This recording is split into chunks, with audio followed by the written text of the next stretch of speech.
I think all these things also take you away from not being able to trust yourself. I think if you can trust yourself and start accessing the wise part of yourself and start getting also back to yourself, trusting yourself, and finding out that you don't have to listen to everybody. You can find your way. And I think with therapy, it's so important to help that person to actually get back to themselves, where they start trusting themselves and accessing the wise part of themselves. And, a lot of these 12-step and that, I think they keep people in a victim state for way too long.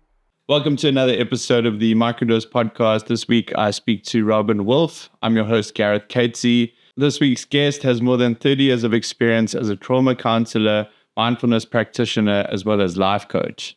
She's worked as a trauma counselor at Christian Barnard Hospital, ran the treatment at a rehabilitation center in Mauritius, and worked with countless people to help them work through trauma.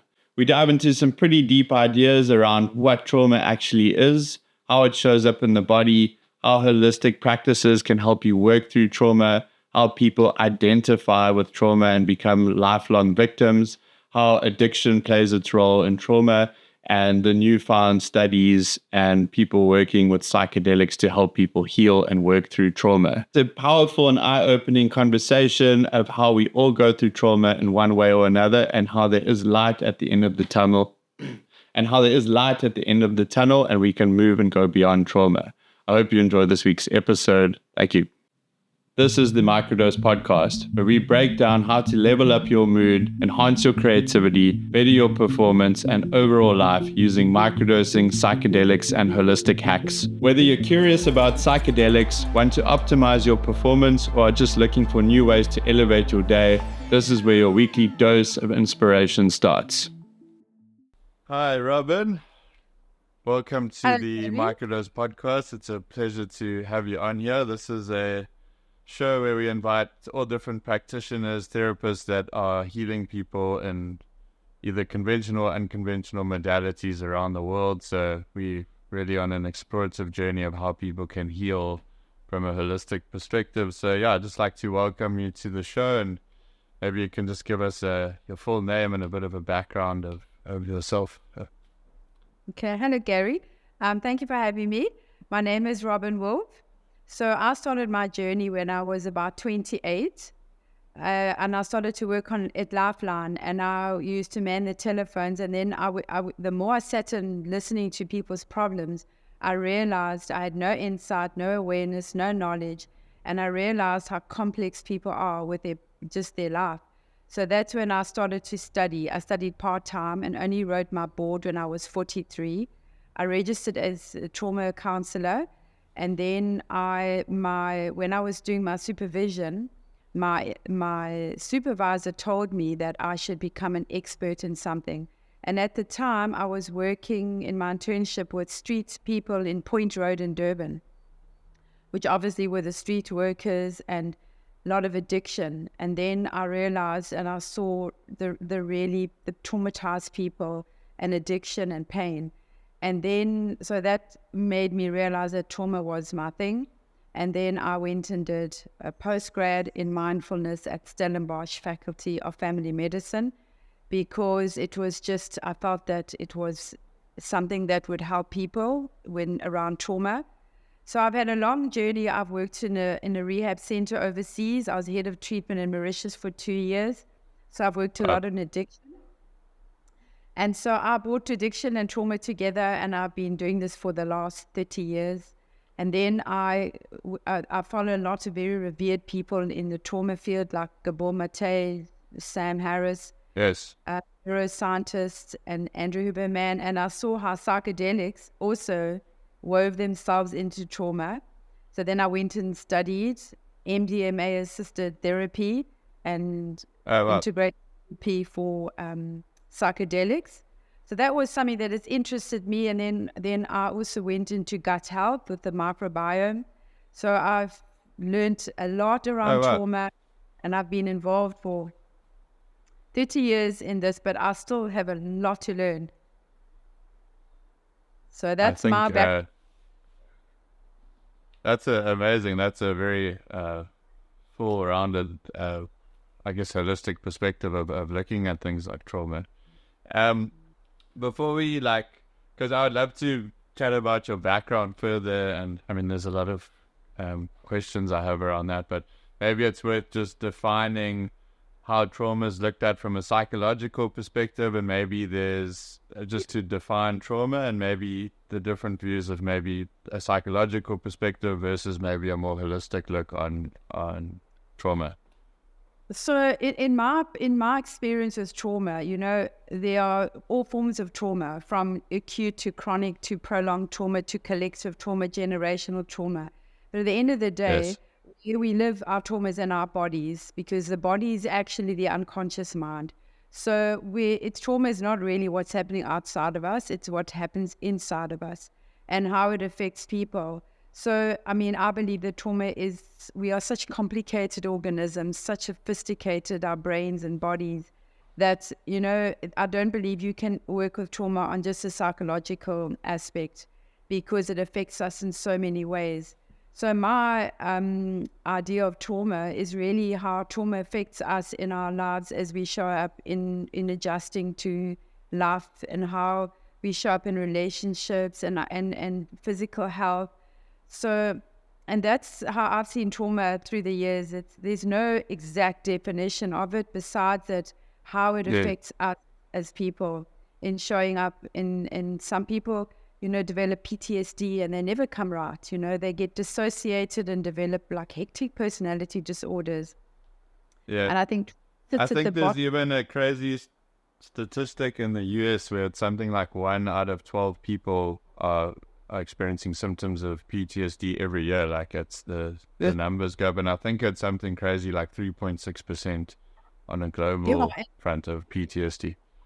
Yeah, for sure. And the thing is, I worked at UCT for the last 5 years. So I worked with students, and I was seeing up to 90 students a month for the last 5 years.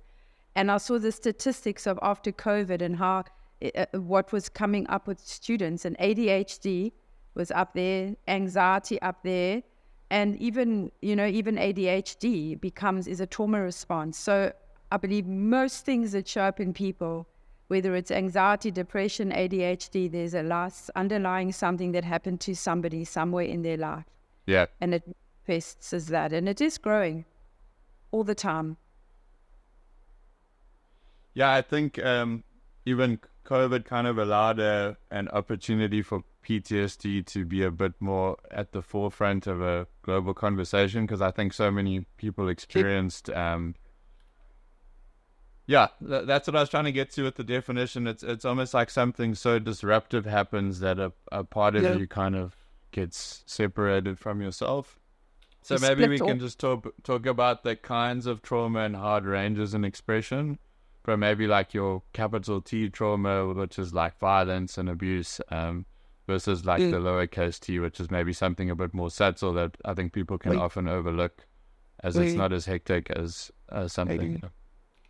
The big traumas obviously could be, like the disasters, like what's happening now in Hurricane Milton and happening in Israel, Palestine. So there's that kind of collective trauma, which vicariously affects all of us. So there's vicarious trauma, there's natural disasters, there's abuse, there's a lot of traumas that happen in the major traumas, and then you get the more subtle ones that could perhaps start from childhood, where there's old school, where there's bullying, where there's neglect, and then obviously it becomes traumatic to the person and we start to repress it. And the repression is then, it sits in the body and we create dissociation, parts of us split away from ourselves. And then it's manifested in all these psychological disorders of anxiety, depression, the controlling people, attention deficit, autoimmune diseases. So it shows up in all these, from the subtle to the very big traumas. They show up they manifest in the body, and then they're expressed in ways that affect our relationships. They affect our relationship to ourselves. So, whether it's a big T or a small t, they manifest in the body, and it shows up in the body. And and the problem with all the traumas is that people experience such terrifying emotion in their body. It can be pretty terrifying for people, whether it's subtle, and some people don't even know that they've had a subtle trauma, and their behavior starts to show up, and they're triggered by stuff, and they don't even know, because it becomes so normalized in their lives that they think it's normal, like continuous trauma. So you asked earlier, you get the chronic, you get acute, you get continuous trauma, you get generational, ancestral trauma. There's a lot. Yes. So what the main thing is, I think, when we look at all the traumas, is that we sometimes aren't even aware of it. And then our bodies start changing from autoimmune disease. We have relationship problems, so it sits in the body. And then the story is that because we don't always know that we've had this trauma, we develop complexes, we have insecurity, yes. We control other people, we agitated, we reactive. And then if we start to understand that this is related to a trauma, we can do something about it. So I don't know if that's answering your question. There's a lot in there. No. There's a lot in there to unpack. So with the idea, like, what do you think the deeper purpose behind trauma might be? Like, because I know, like, Caroline Myss speaks about the concept of woundology, where we all get so attached to our traumas in some sense, or it starts to become a label or a forever symptom that you then identify with, as opposed to an external symptom that you've gone through something and it's now something to work through and release and let go. So, how do you think people can start to identify, like, the deeper aspects within themselves and start to move to a place to potentially heal trauma? I mean, Caroline Myss spoke about it, but I think it was first from psychologist Dr. Amio. I think he first stumbled in called woundology, and she spoke about it a lot. Yes. And the problem with that is that people who, call it woundology and identify with their trauma, they generally have an idea of what their trauma is, and they identify with it, becomes their whole life. And the problem with that is that by over-identifying with it, it becomes a way of living. So they get validation, they get attention, they don't want to change because change is painful. They don't want to take responsibility because, by staying in the victim of this is my wound. Yes. There's a life around that. It's a breathing wound. And by that wound, they get acknowledged. And sometimes people are, the thing with trauma, everybody who has been through trauma tries to find some sense of safety. And some people find safety in it because they know it. And they can manage their life through that, and they have people around them who are always flocking around them. So, and obviously, to stay in that place is not healthy for an individual. And it's very difficult for people to get out of that space without support.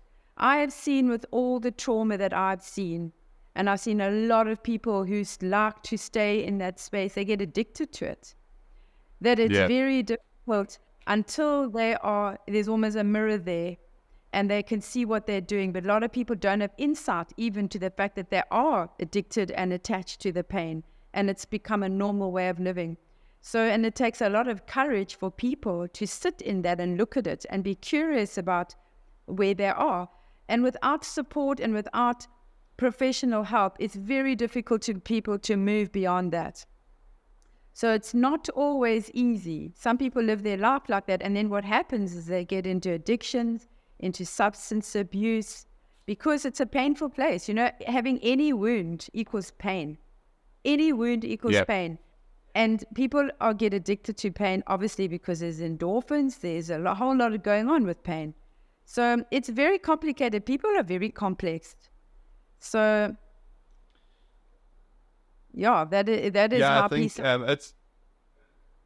It's almost like the one end of the spectrum is the over-identification with the trauma, and the other is a complete desensitization to having experienced some kind of trauma, or just as you said, like a part of it gets repressed. But I've definitely seen it and people I've known and loved, where there's an attachment to that, the archetype of the victim, and it becomes so known. And I guess the safety lies in what's beyond when you actually heal past that trauma, and because a new version of yourself has to emerge and integrate that trauma. So and yeah, what got you? Yeah. And it's pretty terrifying, for people to face their pain, so when we all want to know, we all comfortable in the knowing. So for people to jump into the unknown, it's terrifying for them. People, and when you grow up and you don't have resilience and the resources, I found that a lot of people in trauma, they are stuck because they don't know how to move past it. They don't have the tools. They don't have the resilience. They don't have the resources. And a lot of people want to, but they don't know how to. And it's a painful process, and you need a lot of courage sometimes to actually go through that. I think it's an immensely tough thing to start to learn to forgive yourself for having experienced a trauma, or maybe being there, like having experienced a trauma and forgive the people that maybe were involved in your traumatic experience, or I mean, you see, with any person like that, is that even to tell people to change the relationship to their trauma, because underneath a lot of trauma, there's a lot of shame and there's a lot of guilt. And then those emotions drive behavior. Because under the trauma, a lot of it is shame. There's a lot of guilt also. So for people to actually face that is very difficult for them to go through that. And Dr. Gabor does a lot of compassionate inquiry and around trauma and around pain. And it's a wonderful process, because when somebody can get to the place where there's an acceptance and a curiosity and a not judging what has happened to them, looking at, when we feel shame, we almost are ashamed because we have this shame, but then bringing a compassionate approach to our shame shifts everything. So sometimes it's not even about getting the shame or getting rid of the guilt. It's like, how can I bring a more generous approach to what has happened to me? And that in itself is the healing too. Yeah. I think he also speaks about, I'm not that well read in his work, but I know there's a lot to do with like attachment and the authentic expression of yourself. And if you aren't met with this attachment to your parental figures or your group or tribe, and you aren't able to authentically express yourself, then this like trauma occurs at such a young age, where there isn't, there's just this need to attach and connect and authentically express oneself. And so many people get this like kind of dulled down version of themselves, because I think you start to repress stuff, your heart starts to close off, you medicate on antidepressants, and it's just like this numbing kind of ripple effect that occurs. And then when you actually start to open like Pandora's box, because you've numbed and desensitized yourself for so long, it's so painful to look that it's almost unbearable. And I think that's kind of the problem with some of the more like modern symptom-based approaches of just giving everyone an SSRI, it's always a medical or a chemical imbalance, is they're not looking within, or taught to look within, like in gradual increments, I guess. Absolutely. And the problem is with pharma, and especially benzos, which are tranquilizers, they should be banned because they actually cause depression. And the thing is that people go because they can't cope with this overwhelming emotion in the body. It becomes horrifying. And that's why suicide, I've dealt with so much suicide in the last 2 years. And and all it is that people reach a threshold of they can't handle pain, and they want to escape from the pain, and they just, they laugh because it's too painful. And the problem is that, you go to a doctor when you have this overwhelming pain in your body. And yes, temporarily, SSRI, SNRI, benzos, tranquilizers do help because they alleviate the symptom, but the problem is still there and it never goes away. And sorry, Gary. Yeah. No, I've taken them before. Like I know when my parents passed, and there were times when I had to work, and I went on them, and it felt like the first time like took the pain away. And then like it came back a bit more, and then you'd have another benzo, and then next thing you're having like so many, and the pain just feels like to tenfold in like such a short amount of time, that I just feel I can like feel it disconnecting me from my connection to my heart, and it's like this blocks, like creates this blockage, which is maybe an energetic perspective, but yeah. But you know, to lose your parents is a horrible. Death, to lose a parent is a major crisis in one's life, and because parents are like part of your life. And I remember when you lose your parents. Richie told me. It was really hard, and you have to be very courageous in that. And in overwhelming grief like that, sometimes there is a place for to short-term pain where people for sure. Edge off it so that you can cope. And sometimes I've seen in people that there is a place for it, but it has to be very short term. But if you can learn, and people are so scared to go there, but if you can see pain as your greatest friend, as your greatest ally, and to put the red carpet out for pain, you can become an alchemist with your life. Because And that is where people are too afraid to go there, and why some people can't manage is they have a very poor window of tolerance of what they can handle. And I always work with people, and I look at their lifestyle, and I help them to widen the window of tolerance of what they can handle. So if somebody who's abusing alcohol every day, you're eating badly, you're not in nature, you're not moving your body, and you're not looking after this organism that is supposed to, which is so well equipped to deal with trauma. We have the most sophisticated system that can help you. But if you're not looking after this organism and you're not giving it its best chance, you're going to struggle. And so when I work with people, I always look at their lifestyle, and I always see, and I say, by looking after yourself, you're giving yourself the best chance to actually manage whatever shows up in your life. And I learned that when Davey got shot. Obviously, that was a massive trauma for him and for me.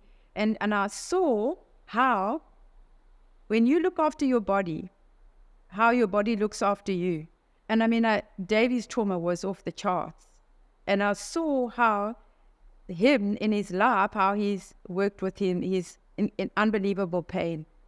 And there I saw that the importance of looking after yourself. And it is whenever I work with somebody, it doesn't matter who it is, the first thing I ask them, I go through sleep, eating, movement, nature, and substance abuse. And if you work on those, because I say to people, because what happens with trauma, we start to dissociate because it's so painful in your body. It's terrifying for some people. So we cut ourselves off from our body. And we start developing these narrative and these stories, which just create more and more suffering. So I try and get people to get back into their body. And the more you can stay in your body and develop a strong and flexible body, the mind becomes strong and flexible. And that is, to me, is one of the most amazing things, how people can help themselves to trauma, to get back into the body. And when you can get back into the body, start being curious about your body, you can deal with your trauma, because the unconscious mind is the body. So if you want to get into the unconscious mind, get back into the body.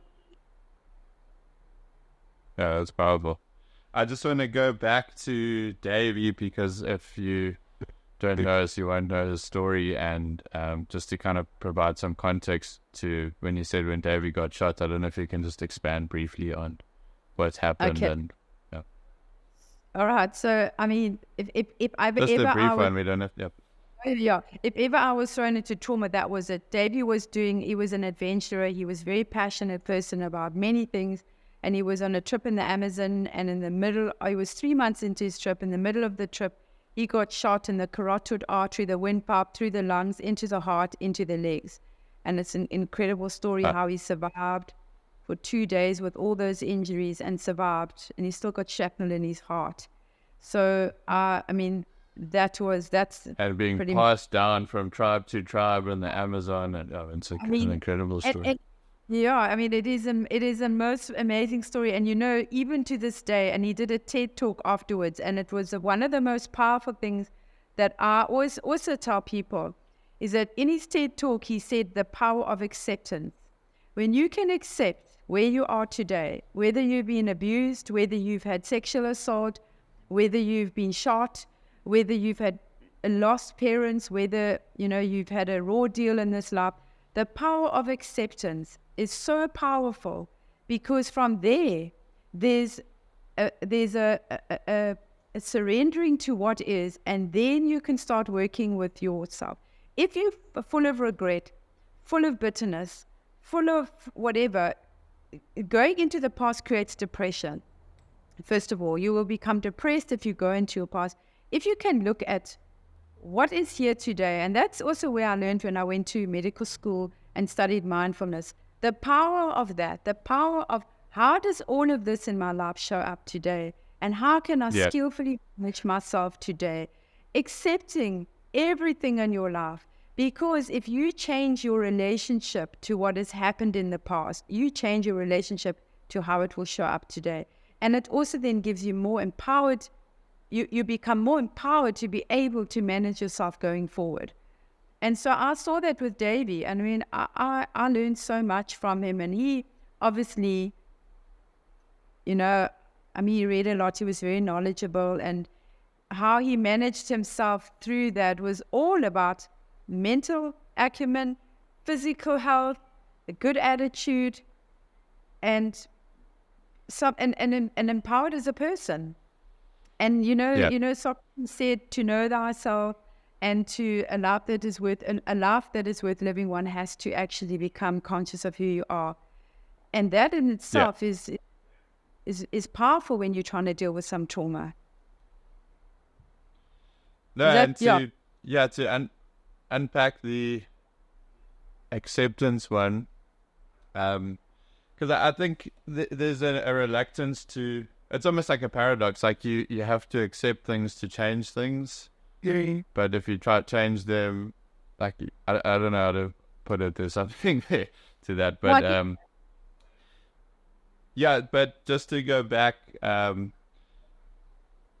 because I know, like, I just wanted to go back because we kind of spoke about like substances, and then because when my parents passed, like my kind of go-to for escape from pain back in the day was alcohol, and I still have that tendency. If the chips are down, I know it will help alleviate pain for a bit, and it's terribly not a great way to go about it, but sometimes it's better to like medicate oneself and keep alive than to not, because sometimes sitting with pain is like absolutely unbearable. But to kind of leave where I was going, when both my parents had passed away from cancer, and I'd gone through a traumatic like up and down, because they both passed away within just over a year of each other. But the kind of catalyst for acceptance for me that had brought me to like a deeper understanding of their passing was I went on an ayahuasca ceremony, and it was so amazingly powerful and vivid and intense, and it was a very internally transformative experience. And it was, I know like there's a lot of research done with psilocybin and near death like cancer patients and stuff, because there seems to be this alleviation of like from the fear that there's nothing afterwards, because I think you get a glimpse that you're more than just this waking body, and you kind of get to experience your soul if you haven't before. And that was an immensely healing and relieving experience for me, because I got to feel like I know that this was not the end, and that life did continue in some form. But just to pull it back to that letting go, my mom's like last words were like, let God and let go, and let God, which is like quite in line with, I mean, depends on your view of God, I guess, but it was that thing you were talking about before, like accepting.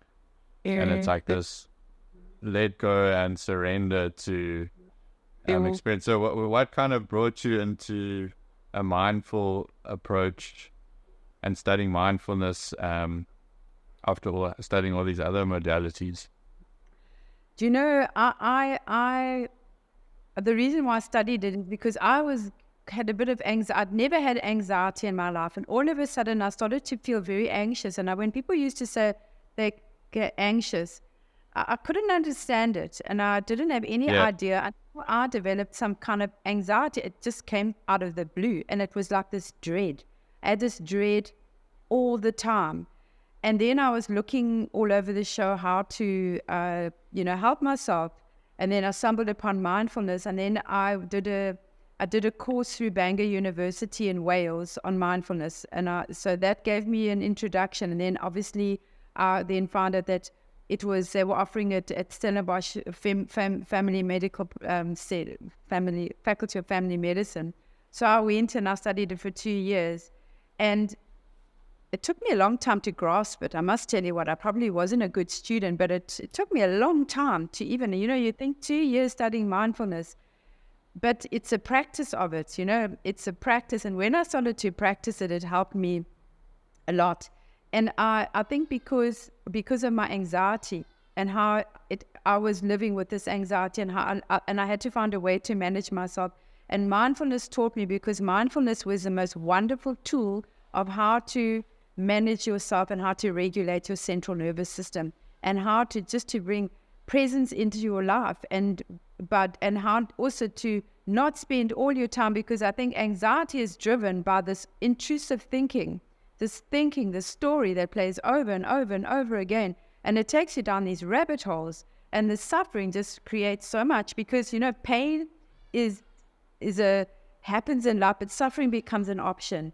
And the reason why we suffer is because we have this painful experience and then we launch into stories, past, present. Yeah. And mindfulness and meditation actually teach you how to notice the patterns of your mind and to bring a lack of judgment to them, and learning how to keep staying in the body, to embody presence. And embodying presence is about coming back to your senses, because we are most people are living on autopilot. We never hear. But it's a continuous practice. It's a practice. It's not something that you're going to study and think you've arrived. No, you have to practice all the time. And meditation is not for everybody. Now they're going deeper into that. And meditation is not for everybody. Some people can't sit and meditate because the body is too many opening emotion. But that's where a practice like Tai Chi is like really good for people with ADHD or ADD. Wonderful. Because the moving, to move with your breath with a repetitive movement, it can really help get into a meditative state if you struggle to sit. Like so sure, many people, it's like, what are you supposed to do? And breath work, I think, can really help, just eventually get to a stiller place.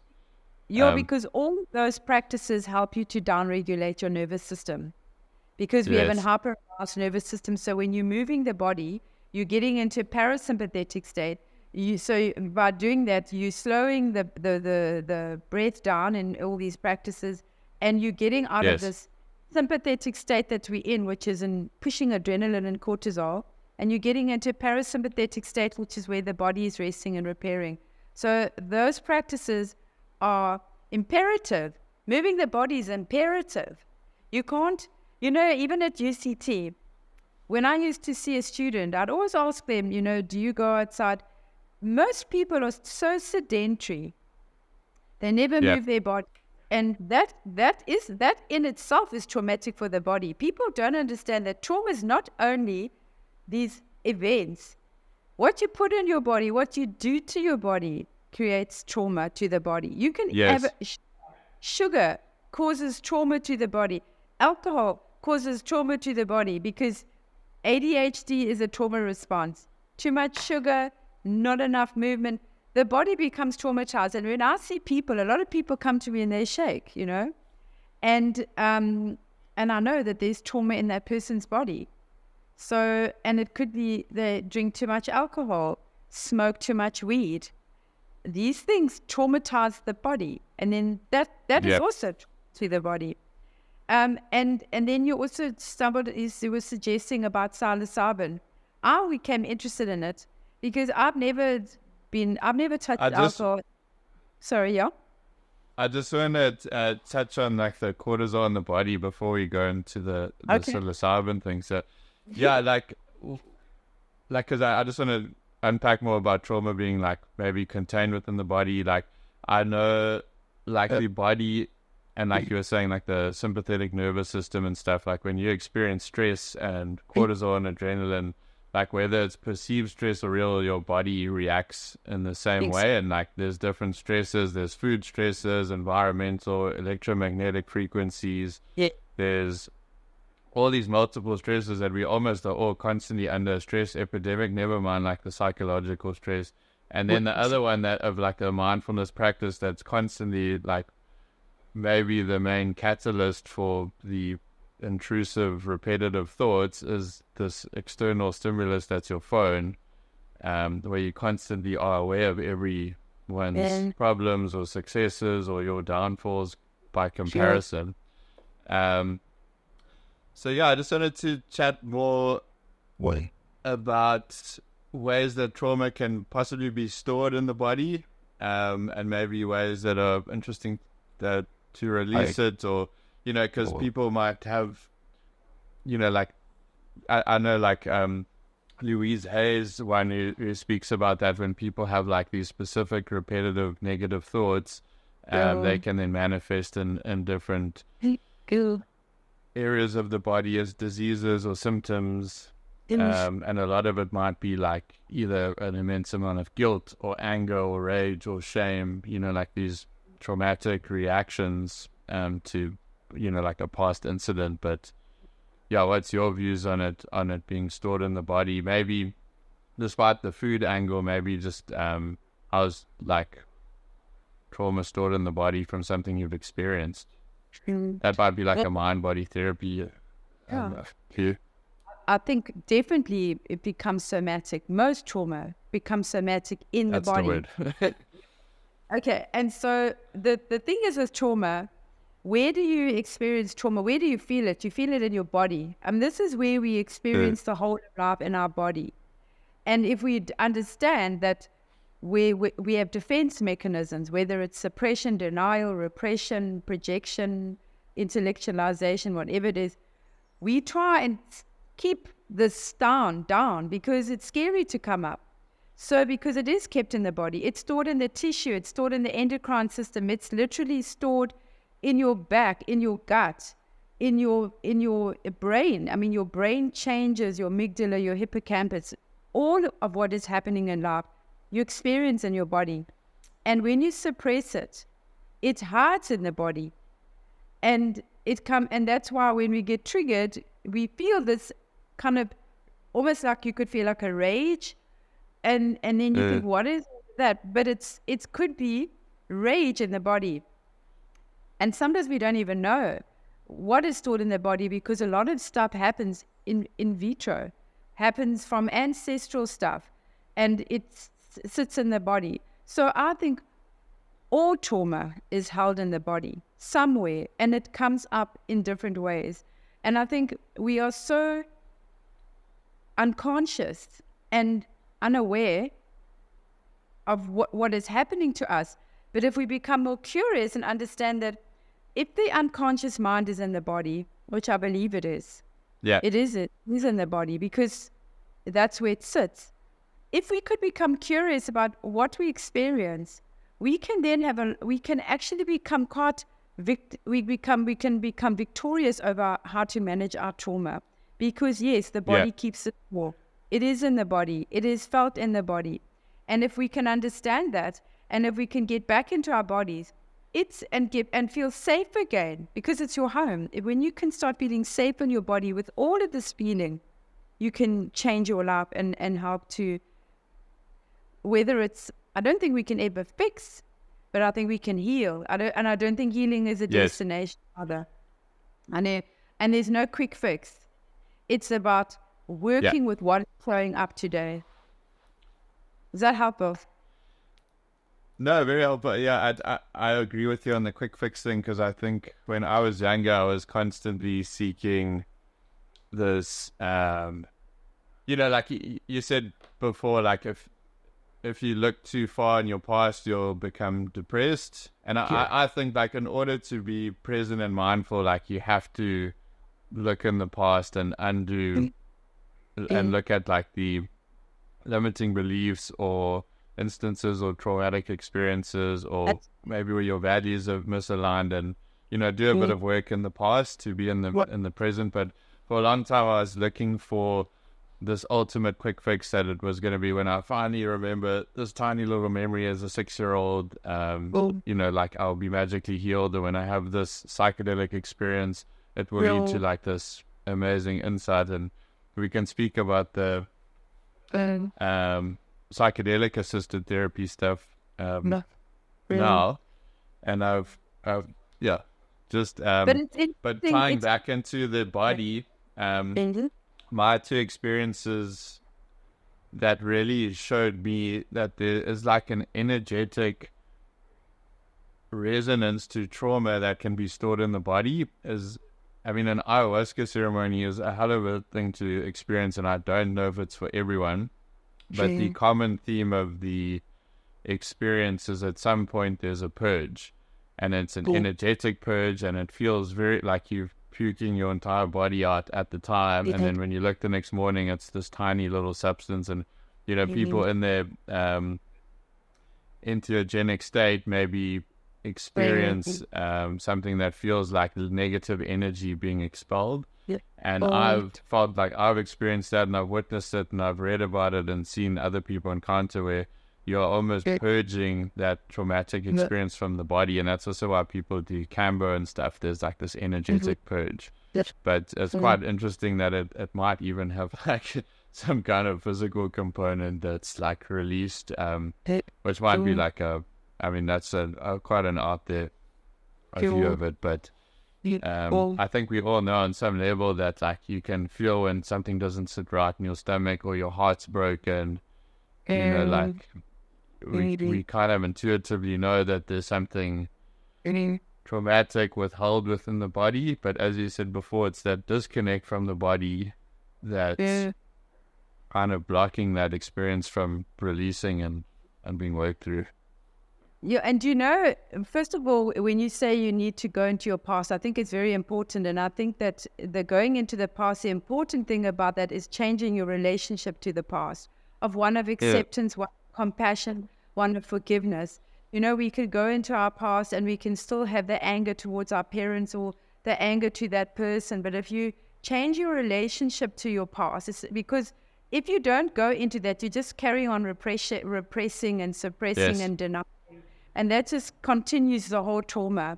So it's good to sit and say, okay, this is what happened, but how can I change my relationship to that? It's not about fixing or changing. And also, when you go through your ceremony of ayahuasca and you're purging something, I think the one of the most important things that I have learned is that it's even if when we try and get rid of something, it's the strive. I must get rid of this feeling.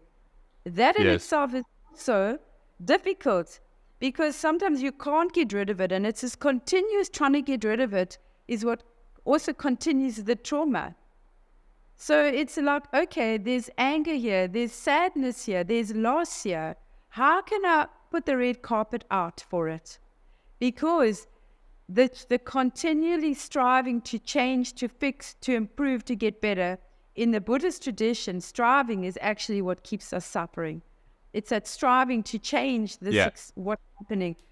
And so I think when we go on these ceremonies and people do psychedelics and you want to purge something, I think it's a metaphor of that, okay, it's come out into the open, because it's from the dark into the light. And I think when you can see it, okay, here is that sadness. Now it's out of me.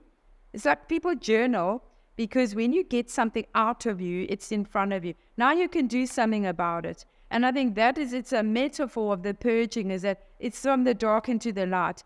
And that lightens somebody, because it's no longer hidden somewhere. And I think those ceremonies that people do are hugely beneficial for many reasons to very different people. Some people don't benefit. Some people do. Some people get re-traumatized. So I think it's what works for you. And those things are almost callings for you to go and do those kind of things, Yes. And people have to be ready to do that, because that also is freaking scary. It's terrifying, because all of a sudden you have to you're naked with yourself with all these feelings that you've repressed and stayed down for a reason, because it's too overwhelming. Yes. And then, the defense. I think that's where, like, the idea of Jung's shadow, like, well, you can also speak about complexes a bit, because the complex is like an emotionally charged event that then creates a complex. Like, if you had this really hectic relationship with your mom and now you're older and you have this weird kind of behavior to all mothers or all mother archetypes, and then just to the psychedelic experience, then you now are completely confronting your shadow, and all the repressed parts of yourself that you've denied are like kind of bare for you to witness. So it can be like very overwhelming if you haven't done the work to kind of have an experience like that. And there's a beautiful quote from one of the shaman I worked with. I don't know if he still does, but he passed away. But he said the difference between medicine and poison is the dosage. Exactly. And I think it's such an important one when working with psychedelics with people, that they've done the preparation and that the dosage is like a build-up for them, that they aren't just thrown straight in the deep end off the bat, which is kind of like what some people do. I think they're just like, here's a massive heroic dose for your first time. Good luck. Oh no, for sure. I love the idea of what the shamans believe about, the soul, parts of the soul escape because it's into safety. So we escape parts of ourselves to get safe, and sometimes we stuck all our lives. And I think what interests me about the psychedelics was that there were a few people that I was seeing, and they were telling me they'd been on this psychedelic journey, a hero journey, and they had a bad trip. But there is no bad trip, because that is the trip, and it's the integration afterwards that can help the person, because that's the patterns of the mind or what comes up. But I got very almost angry with somebody quite dear to me had been on a journey, and nobody had asked this person prior if they'd had any trauma. And then which is very important, before anybody goes on these journeys, there needs to be like a lot of preparation, because it's not for everybody. It can be quite dangerous for some people. And it's the most unregulated industry. There are unscrupulous people who are taking people on journeys in big groups. And I don't believe you can manage a big group. I think it needs to be done in a therapeutic environment. I don't believe in it recreationally, but this is my opinion, just because of what I've seen. And I just saw that, so they get given this hero journey. And I'll tell you my experience, because I saw that, and I'd never been high or drunk, so I went and did a hero journey. And let me tell you what, it was the most hectic thing ever. I had dark thoughts afterwards. I thought I'd never be the same again. I couldn't ground myself. It was hectic. And then, and there are people like me out there who've never done anything, who've never had any altered state besides going under anesthetic. So, that's why I thought I better do one, because I can't go and help people to integrate it if I don't know what happened. So then I thought, when I saw how it was, and I saw the benefit of it, because it was a proper hero journey, it was hectic, and I went to study integration afterwards because of how I was afterwards, and I saw other people, because the integration is the most important part of it. Is the most important, yeah. It is, and it is hectic, but it's not for everybody. It's not for everybody. It can be dangerous to some people, because if you've had a history of psychosis, or you're on SSRIs, or you've had a recent trauma, I don't think it's for everybody, and some people are doing it, and it's very unregulated, and for me, I found it quite a controversial space, because they're not. People are doing it for the wrong reasons, and it's people's lives, and trauma is not something you play with.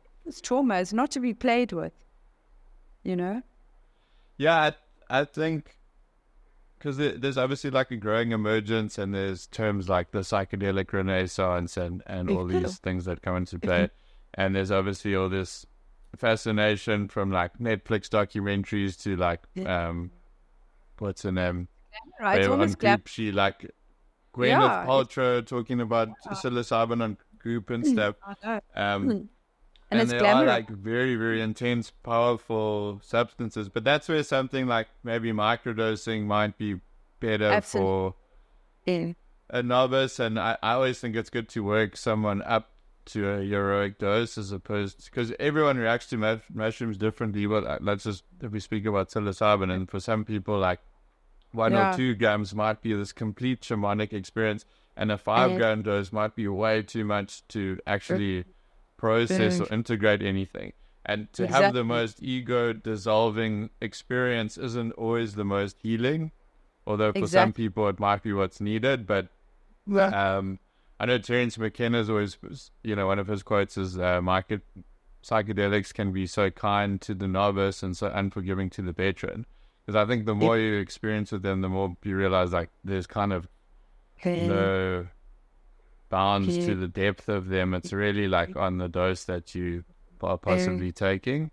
And I also think, like, if you have an immense traumatic experiences, like mushrooms, like psilocybin, golden teachers are going to be more better for heart healing, where something like penis envies don't mix very well with someone who's had like a traumatic experience. Where a lot of people that haven't undergone like this huge emotional trauma, they might be very like easy or enjoyable for those people, and then for other people it's like completely overwhelming. So yeah, it's definitely an interesting space, because done with the right setting, done with the right intention, and I think like it's nice to have a merge between where they've come from, like maybe more shamanic views on it, but also realizing that we're in a modern context, and things like modern shamans maybe do exist, where there's like a Western approach, but like an ode to, we've been actually using these substances for healing since the dawn of time, most likely. Exactly. And they can be a very powerful tool, but they can also do a lot of harm, like you said. I mean, it's like anything. I mean, SSRI hasn't done the work. Exactly. It's like giving somebody an SSRI. It's people are.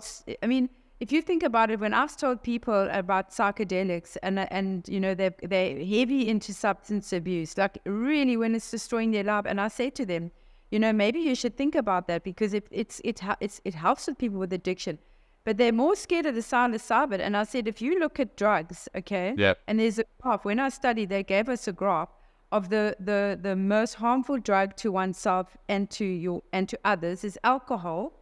And the less one is psilocybin, no harm to others, no harm to yourself. And then I say, but you're blacking out on alcohol. It's destroying your life, but they're not. It's socially accepted drug, alcohol. It's like if you don't drink alcohol, there's something wrong with you. And then people drink alcohol, but first they're scared of psilocybin.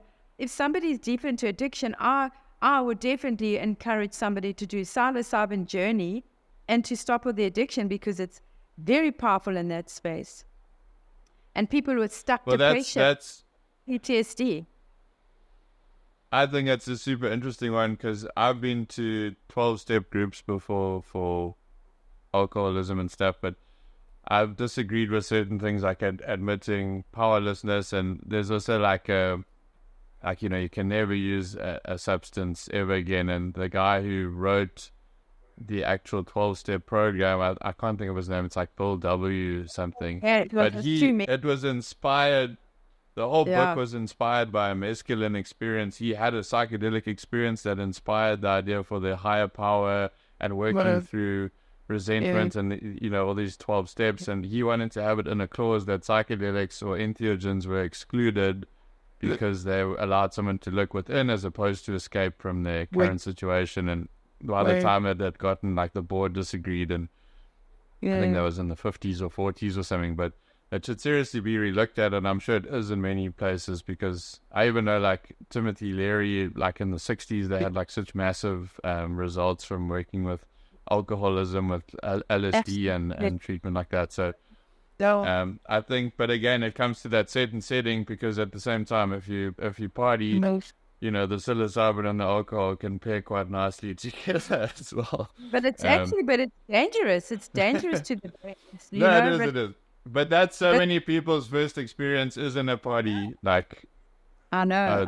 But I don't know. Do you know, when I worked overseas, I was asked to go and head up a rehab center in Mauritius, and I was head of treatment, and I had to put the whole thing together. it was like a major story, and it was quite hardcore to do it. But I looked at the 12 program, and I'm just talking from my own personal opinion, but I think that it's so archaic, to be honest. Most people who go to rehab, when I was there, I made everybody have their own yoga, their diet was looked at, their exercise, and they came in better than they left. I look at the average rehab center, and I'm just generalizing here. You go into a rehab center, first of all, most people keep relapsing. They keep landing, going back to rehab. Most people come out of rehab more medicated, overweight, and they just sit there and do group therapy all day. It's not holistic. And they probably smoke 2 packs of Starby Blues. You know? They never walk. There's no exercise. There's nothing. And it's just, for me, it's so frustrating, because I witness it, and I think that it needs to change. And then I also think that this, and it's just my opinion, I think, I've met people that tell me they're an alcoholic, but they've been sober for 20 years. And I think, why are you still identifying I'm an alcoholic? Because that goes with that woundology. Exactly. It's freaking crazy. I said, well, why? When people came, I get so excited and passionate about. I think it's crazy. Like there's an immense power, and if it has helped you live a sober life, like all power to you. And if that's, I don't want to use the term crutch, but if that's what's helping you live a better life, like more power to you. But there's a very like exclusive, like it's our way or the highway approach in the groups and stuff. And there's like immense power with sharing stuff with the group, but it does become that like identification with the group. And I am forever powerless. I'm forever an alcoholic. And there's the other one of like the constant affirmation that this is me, this is me, this is me. And it's like, until it's ingrained, it's like the first step, until you've ingrained it so much that you're powerless, like you can't move to the next step of like working through resentment and your past failures. And that stuff I find all very healing. But anyway, that's just my perspective on it. Yeah, but it's also what works for you. But I just think that I think all these things also take you away from not being able to trust yourself. I think if you can trust yourself and start accessing the wise part of yourself, and start getting also back to yourself, trusting yourself, and finding out that you don't have to listen to everybody. You can find your way. And I think with therapy, it's so important to help that person to actually get back to themselves, where they start trusting themselves and accessing the wise part of themselves. And a lot of these 12-step and that, I think they keep people in a victim state for way too long. But that's my opinion. Yeah, I was said, like you were saying that, like trusting yourself, I think because with that addiction model, there's always you and the addict, and there's always the separation. I mean, maybe that's like an archetypal persona acting out through you, but it doesn't allow you that opportunity to trust yourself, or maybe to discern, like, is this my ego or persona, or am I like listening and trusting my soul, or the deepest, wisest aspect of me? And I think so many people get disconnected from a soul connection. But I think it's such an important part of a practice to start to develop. And that for me is like not the point of meditation, but it's to still oneself enough to like wait for a soul response back, and to discern between like the ego and the soul, And also to remember that all addiction really is about your pain. It really is about it's painful, Because why do addictions start? It's because there's a pain that people can't manage or don't know how to deal with. And I think if you just get back to this fact that what is addiction? It's pain. And when we find ways to heal our pain and also know that the body is so unbelievably sophisticated, intelligent, that it heals by default if you get out of its way. But we get in the way of the body by creating all this narrative, all this story about ourselves. And that is what perpetuates the pain. But if you just go to the body and say, okay, it's called the triangle of awareness, is that you understand that we have thought, we have a emotional state that is attached to the thought, and then there's a body sensation. But if we can go and understand that that is the triangle of awareness and we become aware of all of that, but we forget about the body, we stay in the thought and the emotion, but nobody drops into the body. And if you understand that, if you can just understand, okay, sadness is here, and you can drop into, where is it? In my heart, in my gut. Yeah. If the gut had a voice, if the heart had a voice, what would it tell you? There's the wise mind. There is the wise mind. Well, I think, so much of that, and it's, like maybe like the masculine things to be stuck in the head and the intellectual mind, and the more feminine side of things to pull down and like listen to your heart and know that I think there is like a cortex, whatever you call it there, but there is neurons and stuff, just like there's more neurons in the gut than the brain, and then you have like these different modes of intelligence. Exactly. But I have it slipped my head now, but yeah.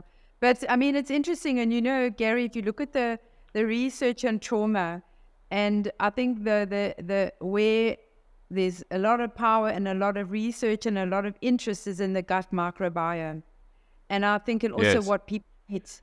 I think I look at ADHD, which is growing, which is just tuning out, because it's how you've managed your life.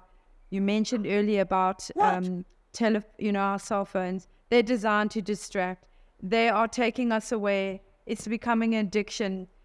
So much is pulling us away from our body. And if you just get back to the simplicity of it all, is that the human condition is pain, the pain pleasure. We go between pain pleasure. If we get back to the simple things in life, is that if one just gets into nature, is cognizant of what you feed yourself, and it's what works for you. I'm not saying you have to do this, do that. Move your body. Can keep connections to people. A lot of people isolate themselves to cope with trauma, and that's another. If somebody wants to know that they're in trauma, if you find you isolating yourself, that's a sign there's trauma. Keep connections with people. Therein lies the healing in a community. And it's not like we will ever stop trauma. We live in a society, there's no more post-trauma. It's continuous trauma. So there's no end to trauma. Yeah. It's continuous trauma. So I say to people, you have to find ways to live your life that you can show up every day and have a toolbox. And you must be able to say, okay, today there's loss here. You can't get rid of it. You can't fix it. You can't change it. It is here. Okay, let me be creative. Let me look at my toolbox. Okay, so we're going for a walk in nature help. We're going to chat to a friend help. We're going to lie on a patch of grass and let the earth send negative ions into my body and downregulate my nervous system. There are so many ways to help ourselves. But making sure that in your toolbox is not tools that are not helpful to you. No weed, no alcohol. Those aren't helpful tools. And when you can live your life like that, you can manage yourself. You can manage yourself well. And basically that's what I teach people. Yeah, I think so much of it is connection and just a disconnection from who we are. So like you're saying, like if you learn to connect to your food, connect to where the source of your food came from, is it like alive and full of nutrients, and was it raised or grown sustainably, or mass produced and full of pesticides? Like, are you connecting to your water and where it's sourced from and how clean it is? Are you connecting to your movement and where your like best functional patterns would better your life, or like the hobbies you have, and connecting to friends in your body and connecting to your hearts and like feeling stuff? Like it's hard to feel stuff. Like I think everyone can relate, and obviously I think it's a good one to touch on because it's something I learned. Funny enough, from like being in a 12-step program for a brief amount of time, but was to not compare trauma, because as soon as there was a comparison of like, oh geez, like that person's gone through something so like hectic, like mine isn't validated anymore, or not like allowing myself to,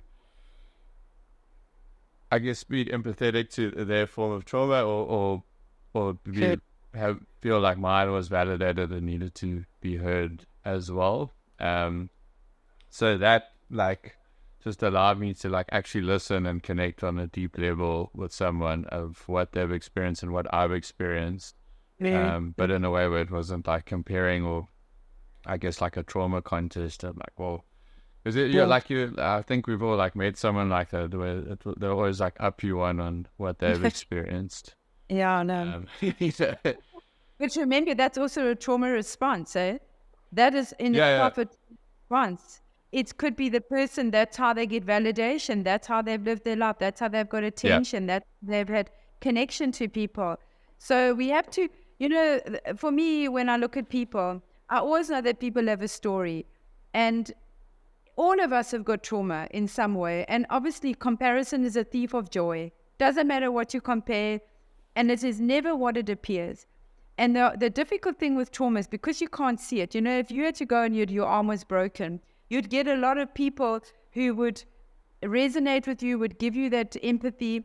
And trauma is actually a very, very lonely journey because you look normal. Yeah. You look fine. So it's difficult. People don't want to, because, and a lot of men, it's like to express that I'm feeling not so strong today, because there's this normalization that I've got to be strong. It's this internal voice. I've got to be strong. I've got to show, I can't show weakness. I can't cry. And all of those things, affect how we show up. And because trauma is such a lone journey, we don't see half of what people go through. And I always look at people, everybody's got a story. And, you can be envious of somebody's life, but you don't know the trauma that they've had. And that's where the connection and just bringing a compassionate approach to people and to oneself, which is the hardest thing to do because we have this critical voice that is going on all the time, But even that voice of the critic is that we get angry with that critical voice. But if we even change our relationship to that little voice, because that little voice doesn't want you to fail. It wants you to show up and have the best experience. So it's all about, and that's what mindfulness is about, changing your relationship to all of these aspects of yourself. And that there's healing in that. No, like, just to touch on what you're talking about with, like with men in society not expressing their feelings and stuff. Like I even heard, I can't remember where the quote was from, but it was like, be the strongest person at your father's funeral. And I like really tried to adopt that. I don't think I cried at my dad's. Like for me, there's like maybe still a blockage there, and I really only cry when I'm on like a ceremonial dose of mushrooms. Otherwise, it's a rare occasion. But I think that's like a conditioning from society in essence, and I think it's something to work on healing collectively of expressing things that are painful, and like it's quite empowering or healing when you see like a big strong masculine person cry. about something real. But yeah.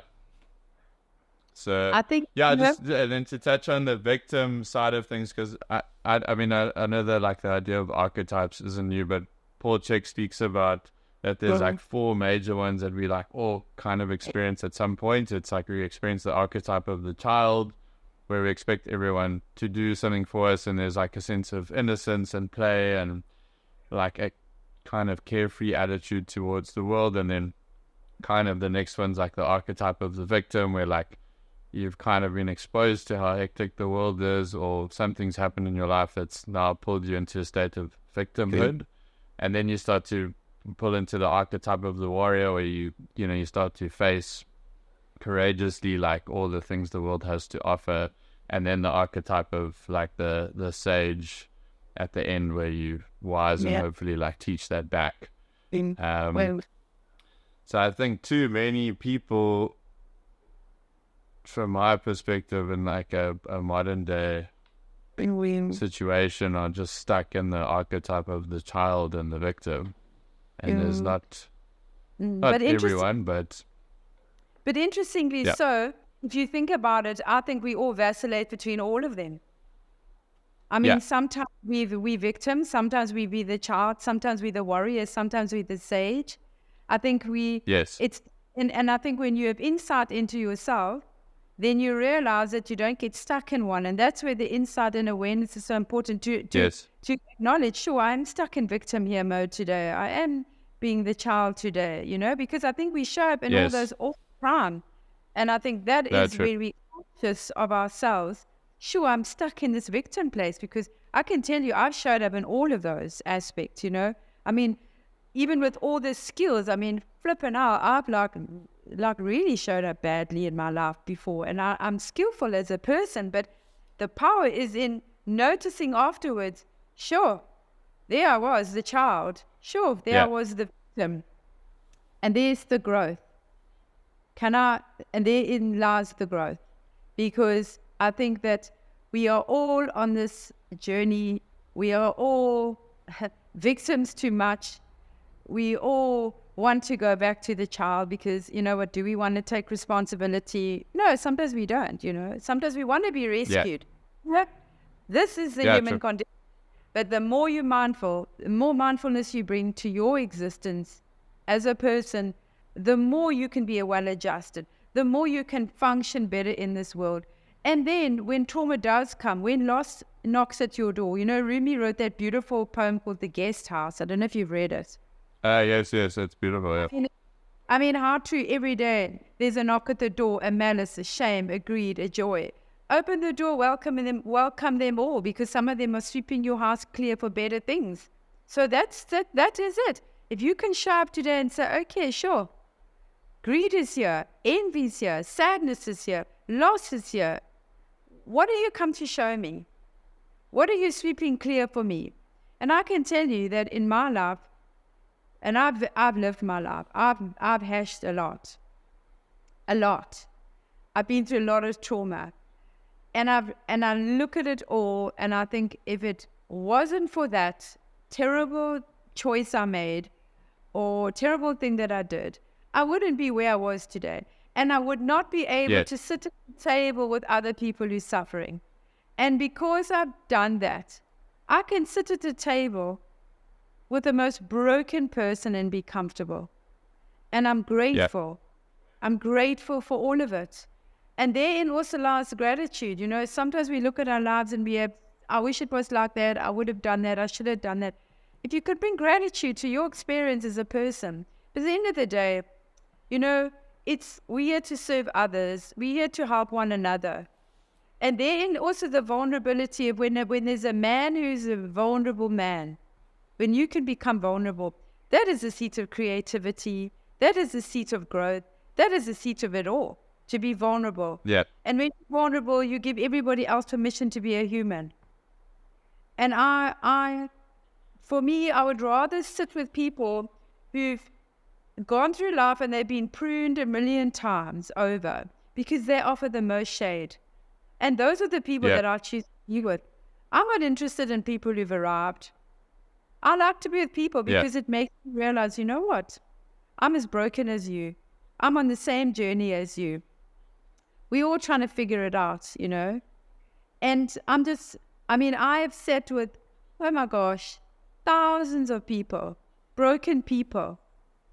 And I've seen the resilience in people. I've seen the power of healing. And I'm hopeful for people. And it's what works for people. And I would love to see more natural ways. People eating better. People communicating with people better. Appreciating nature more. Because there's so much... We've resorted to telephones, sitting in buildings, disconnecting. Loneliness is the biggest disease of the century. I mean, in some countries, they've got ministers of loneliness. Loneliness is probably the biggest trauma that is affecting people these days. Loneliness. Yeah, and feeling alone. And loneliness. And you can be with somebody and be lonely. You can be by yourself, you're lonely. And I think when you can welcome, and I say to people, when you're lonely, welcome it. Put the welcome mat out for all of this stuff. Change your relationship to loneliness. Bring compassion to it. Don't become upset or anxious because you're lonely. Well, put the red carpet out. Loneliness is here. Where are you in my body? Because it goes back to a time in your life where your mother probably was late at school. Or somebody was unkind to you and made you feel lonely. That's why it's feeling so much, because it's the history of it. And so if you just say, okay, where are you in my body, loneliness? And you're curious about it. Okay, you're here, you're in my heart. Go to the sensation of it, and then you can sit with it. Don't make a story out of it, that I'm not a nice person, nobody's ever going to like me, I've got no friends, this is going to be the story of my life, I'm going to die lonely. There you suffer forever. Go into the body. Where are you showing up as a sensation? And when you can sit with the sensation, you can do something about it. You can breathe. You can take it for a walk. You can move through it. And then people start having a grasp on their trauma that I've got this. I've got this. It's not something that has got me. I've got it. And then you can some deeper part of you. Yeah, because it's in you. Yeah, it's even with that thing of like falling in solitude. I think like you were saying with the alcoholic who was so afraid to do a high dose of mushrooms, is there's such a fear of being alone with one's thoughts. Exactly. I think you're on like a deeper, higher path of healing if you can sit in solitude and utter bliss. You know, if you truly enjoy the company of yourself. I know I think it's Don Miguel Ruiz, or maybe your son. That's one of the first questions they asked. Like, when did you stop enjoying being alone?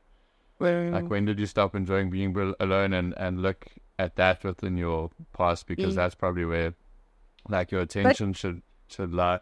But just to because I just want to touch on the idea of pain being a teacher, and then also there's an idea we speak about there where, like, if you get stuck in that looping critical negative thoughts, and people don't realize, I think the power of their thoughts creates how they walk in the world, their posture creates, the deeds they do and the actions they commit. I know there's an idea by Rudolf Steiner that, like, if you treat thoughts as real as actions, that's like maybe a mystical view on like the actual power of thoughts. And then I mean there's multiple studies by Joe Dispenza and people like that where they actually show like the power of I guess positive thinking, or thinking the better thoughts. But how do you think pain can be a teacher?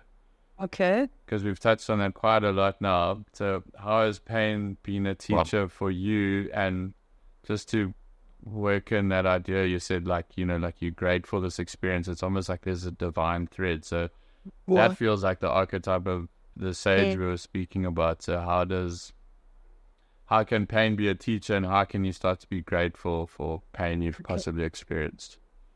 So first of all, when you mentioned about the thought and thinking, where mindfulness is so powerful is that we can get hijacked by thought all the time.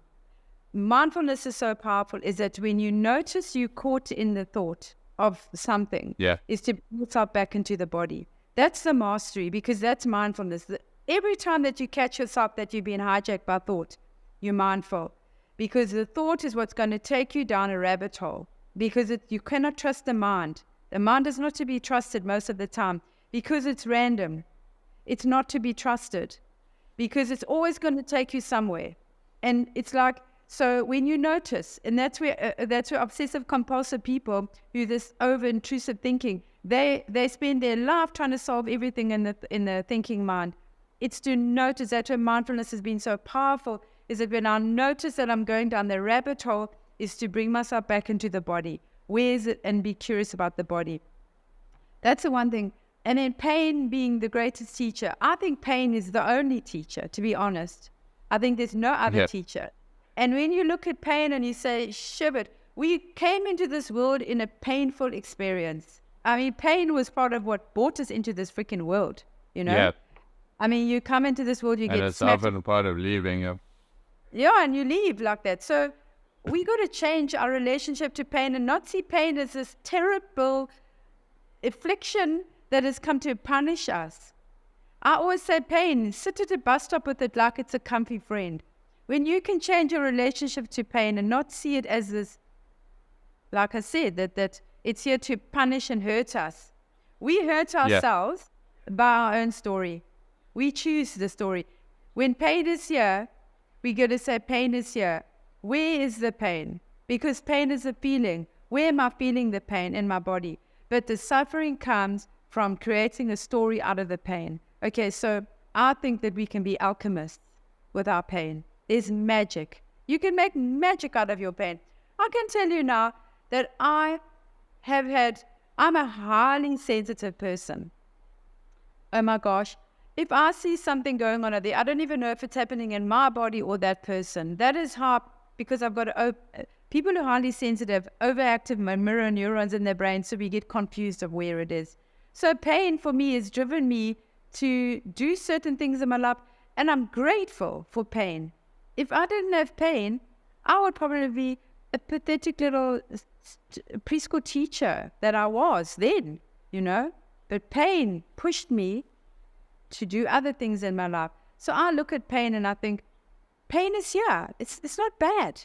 And you know what? If you look about it, you look at the body. When you cut yourself or you break a bone, it's painful. But what does the body do? It heals. You don't even have to do anything. The body will heal. Yeah. We are bound to heal from pain, but we get in its way by making stories and narratives out of our life. And I think, to me, that has been, and I've looked at people and I've seen what people have, how they've turned pain into the most unbelievable story. Who inspires us to live? People who've been through pain. Who inspires? Yeah. People who've been through pain. Not people who've had an easy ride. Doesn't inspire me at all. So I don't see pain as hard as it is. But when you just see pain and you can see it differently, you can see, what are you here to freaking teach me? I know it's terrifying. It's freaking terrifying to feel pain, you know? I mean, it is. But that's what we signed up for, you know? Yeah. Yeah, it's changing your relationship to it. Ultimately change the relationship you have with yourself. It's all about relation, how we relate to something. If you reframe, if you change your perspective, you change everything in your life. But if you see pain is here to punish me, that I'm like, you're going to suffer more. Yeah. You're going to suffer more, you know. But listen, now I'm still a human. I'm this human school. I haven't got this right. But you know, you don't have to get it right. But if you're aware, that's the power of mindfulness. You're aware. You're aware of these things. So you can look back and think, okay, how can I change it? But when you're unconscious and you're on autopilot throughout your life, you're going to fall all the time. But if you turn off autopilot and you wake up and you become more conscious, you're going to say, okay, I stumbled upon that. What is this to teach me? And you're going to do it over and over again. So I have not arrived. I'm still figuring this out. I still fall apart. I still have overwhelming emotion. I still react. I do all of this still. I think we all do. But yeah. Exactly. But it's okay. We're not supposed to have got it right. There's nothing to fix, nothing to change. It's accepting it all. You know, this messy human. I agree. And to me, there's that one Carl Jung quote where it's he who looks outside dreams, he who looks within awakens. I think it's really about like... Yeah, absolutely. That's a wonderful awareness. quote. Yeah. It's a good, he's got a few. He does, eh?